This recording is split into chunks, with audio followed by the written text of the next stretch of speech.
ఓం శ్రీ వేమనయోగీశ్వరాయ నమః. అందరికీ నమస్కారం. ఈరోజు నేను వేమన పద్యం చెప్పబోతున్నాను. అనగనగ రాగం అది శైలుచునుండు, తినగ తినగ వేము తీయగుండు, సాధనమున పనులు సమకూరు ధరలోన, విశ్వదాభిరామ వినురవేమ.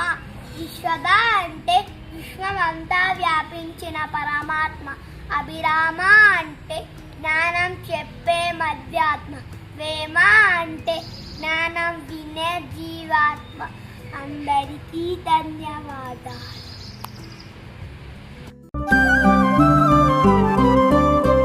అనగనగారాగమతిశయిల్లుచునుండు, తినగ తినగవేము